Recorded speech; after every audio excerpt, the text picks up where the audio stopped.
Good evening, YouTube. It is 11 o'clock, 9/18/2011, at least for another 57 minutes or so, and you are watching the Right Center. Tonight's segment is going to focus a lot on responsibility. And what do I mean by responsibility? What I mean by responsibility is it's going to focus on the responsibility of our public institutions, particularly states and the federal government. Now, I'm not going to get into this long philosophical debate about the role of government. However, I am going to give specific examples as to why the President's jobs plan is not a good one, and why it just rewards inadequacy, we'll say. So let's take a look at the role of state government. The role of state government is to provide services, to maintain roads, build roads, bridges, schools, to maintain the funding thereof. They get pretty much to do whatever they want as long as the Constitution doesn't prohibit them from doing it. It's also empowered to provide social programs. So, for example, Washington State had the basic health program, which was subsidized health care for the poor.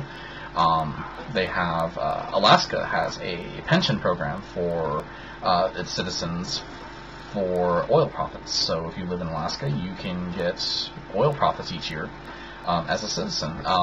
For the state governments, they can do things like create projects, experiment with social mechanisms to see what works and what doesn't. So the states have a lot of power to further change in our country, and constantly the federal government is trampling on their toes, trying to assert its power over them, where in relationship to the states, the federal government is an equal partner. So let's take a look at the relationship the federal government has to the states. The federal government has a interesting relationship with the states. There lies the interesting problem. The federal government is the central government for which all the states bring their issues and try to solve problems on a macro scale. So, for example, if there's a war, like a state gets attacked, the state can ask all the states to pitch in and help repel our borders. Woo. I think that is rather pragmatic, practical, reasonable even, and I think most people would agree also that that is equally pragmatic and practical. Let's look at things like the federal government can regulate commerce between states. That's fair. When two states are in business with each other, the federal government serves as a third party in those negotiations or those problems or those issues. So our founders felt that the federal government was responsible for regulating commerce between them and the Indian tribes. Let's look at safety. Again, war is one issue, or repelling internal conflicts like rioting, rebellion, and so on and so forth. The federal government can tax, it can regulate, it can make treaties, it can make deals with foreign governments, and the states can't. They specifically said they can't. So again, we have this power-sharing relationship with the federal government, meaning that they have things they can do, we have things we can do, we have things that we can both do sometimes on particular issues. Now, stay tuned for the next segment, because I'm going to talk about President Obama's job bill. Okay, welcome back to the Right Center. Our second segment tonight is going to be about President Obama's job bill. Now, many of us know that our public works in each state is having problems. We have bridges and roads that need repairs. We have schools that are underfunded.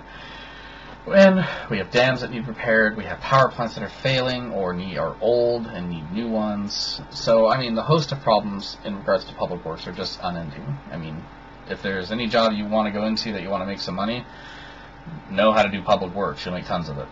And you'll work very hard for it, though. So, let's take a look at President Obama's job bill.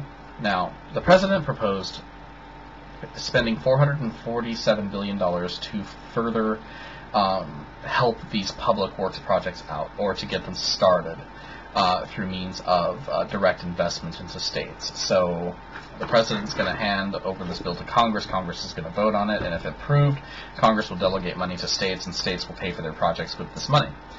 generating jobs and tax revenue and getting people off the public system, supposedly. And that's all fine and good. However, there's one fundamental problem. The president is proposing to pay for this by raising taxes. And as many of us know, raising taxes is not generally a wise idea during an economic downturn. Why? Because there's no taxes to collect, really. I mean, we have families that are skimping by on breadcrumbs, and we have providers looking for jobs. We have mothers in need of incomes to help their children, or mothers seeking a job to pay for their children, and so on and so forth. And so we have this fundamental problem where the government is looking to create jobs when in reality it should be furthering policy that allows the private sector to create jobs. Now, I'm not going to get into a huge debate about the role of government. However, this direct investment strategy hasn't worked for the president in the past. It didn't work with the TARP program, which, in all fairness, was started under George W. Bush, Bush 43, carried on by President Obama, and then an additional stimulus package, which was supposed to jumpstart the economy and to prevent the unemployment rate from rising above 8%, failed miserably. So why does he feel that another $450 billion will make a difference? What is that little money going to do that hasn't been tried already? Now, let's talk about some of these public works projects. There's a bridge in Indiana that's failing, and the Department of Transportation in Indiana has closed it because it's unsafe to drive on. They're investigating the problem with the bridge, and they're probably going to have to do some heavy-duty repairs on it. And there's bridges like this all across the Ohio River. Not all of them are federally funded bridges per se, like they weren't built by the federal government interstate system. However, they are maintained by the states, and these states are failing to live up to their responsibilities. So, let's take a look at the interstate system. The interstate system was a massive highway system started in the 1950s, and it still exists today. However, the program isn't expanded because they haven't authorized any additional mileage for the interstate system. This means that when the federal government put up the money for these highways or these bridges, the states were required to pay for the repairs, the costs of maintaining, and other responsibilities that the federal government absolved itself of after initially investing in this project. Indiana has failed to do so, and therefore this bridge is now crumbling because this Department of Transportation in Indiana did not either catch it, their inspectors weren't regularly checking it or checking it properly, or the state government didn't allocate the proper financial resources for the Department of Transportation to carry out these tasks. So there's plenty of blame to go around.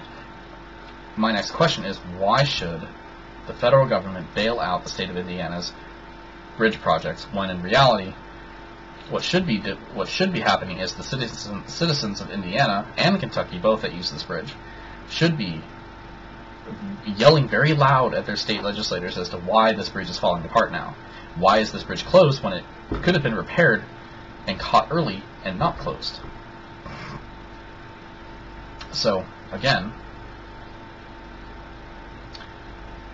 when we are looking at the role of government, states are responsible for maintaining their roads. They have failed to do so. The federal government wants to pay them to fix it. Why? To create jobs. Well, there is a political overtone to this, and I'm sure many people that watched the speech picked up on it. This proposal sounds all fine and good. It really does. However, it is ill-timed because it is during an election year. The president's poll numbers are sucky. I mean, the worst they've ever been.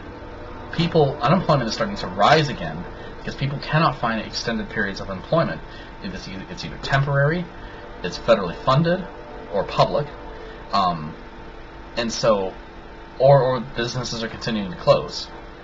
And so these jobs are now evaporating, the ones that were just created.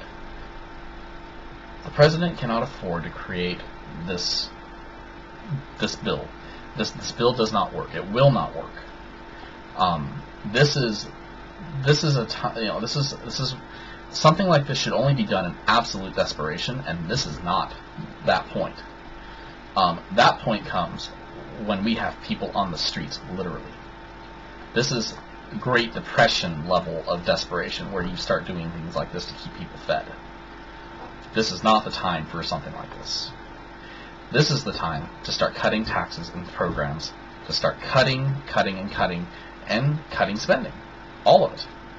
You must cut spending, must cut taxes, must cut regulation to give businesses the freedom to breathe. So, ladies and gentlemen, Obama's job bill is no good. I'm sorry to say. It is a bad bill. It is an ill-timed bill, and he tries to come off as a centrist, saying that these are Republican ideas and Democrat ideas. Okay, maybe some of them are. However, putting ideas from two different sources in the same bill does not make it a bipartisan bill. It just means that both sides thought of it. Maybe it had bipartisan support, but you're not a bipartisanship person because you do not play well with the other party. When you had the majority, you had the opportunity to be bipartisan without the threat of politics, and you failed miserably at it. So, Mr. President, your jobs bill is a load of caca. And I don't think you realize that I don't even think you realize you're actually doing it. This is an attempt to raise your poll numbers. It will not work because the citizens of the United States are actually a little smarter than you give them credit for. They can see through politics like they can see through cellophane paper. So, moving on, looking at the interstate system, project from the 1950s, funded by Congress for over 50 years, built a lot of bridges and highways, states maintain them, states failed to maintain them, now the president's wanting to use them for political gain. I think that sums it up pretty well, ladies and gentlemen.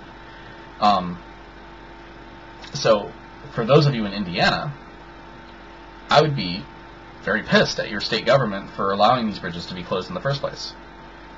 Write your legislators, write your departments of transportation with your outrage, and demand better results, or ask them to find a new job. And you have the power to do so, ladies and gentlemen, because you are the voter, and the voter is very powerful. Alright, well, this wraps up this segment of the Right Center. In the next segment, I will be equally critical of a particular issue that most people will find interesting. However, you have to stay tuned and find out what that issue will be. Have a great night.